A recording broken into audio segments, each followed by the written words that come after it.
మన భూమి గతాన్ని స్టడీ చేయడానికి జియాలజిస్టులు భూమి రాక్ లేయర్స్ ని స్టడీ చేస్తారు. కాలంలో ఎంత వెనక్కి వెళ్తే అంత లోతుగా ఉన్న లేయర్స్ ని స్టడీ చేయాల్సి వస్తుంది. అందుకే 1869లో geologist John Wesley Powell earth history మరియు రాక్ లేయర్స్ ని స్టడీ చేయడానికి గ్రాండ్ కెన్యాన్ కి వెళ్తాడు. పావెల్ ఈ కెన్యాన్ ని లైబ్రరీ ఆఫ్ ద గాడ్స్ అని పేరు పెట్టాడు. ఎందుకంటే అది భూమి గతం ఒక బుక్ లో రాసిన స్టోరీలా రాక్స్ లో ప్రిజర్వ్ అయి ఉన్న ప్లేస్. కానీ ఆయన రాక్ లేయర్స్ ని కౌంట్ చేయడం ప్రారంభించినప్పుడు ఒక సీరియస్ ప్రాబ్లం కనిపించింది. గ్రాండ్ కెన్యాన్ లో ఒక క్లిఫ్ ఎడ్జ్ పై నిలబడి జాన్ వెస్లీ పావెల్ రాక్స్ ని కేర్ఫుల్ గా అబ్జర్వ్ చేసినప్పుడు కింద ఉన్న రాక్స్ చాలా ఏన్షియంట్ గా అంటే పురాతనమైనవిగా కనిపించాయి. అవి భూమి తొలి కాలానికి చెందినవిగా అనిపించాయి.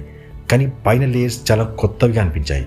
పావెల్ ప్రకారం కింద ఉన్న రాక్స్ ఏజ్ దాదాపు 2 బిలియన్ ఇయర్స్ అంటే 2 కోట్ల సంవత్సరాల క్రితమై ఉంటాయి. కానీ వాటిపై ఉన్న రాక్స్ ఏజ్ కేవలం 500 మిలియన్ ఇయర్స్ నుండి 550 మిలియన్ ఇయర్స్ మాత్రమే ఉంటాయి. కానీ ఆశ్చర్యకరంగా అవి ఒకదానిపై ఒకటి నేరుగా ఉంచబడి ఉన్నాయి.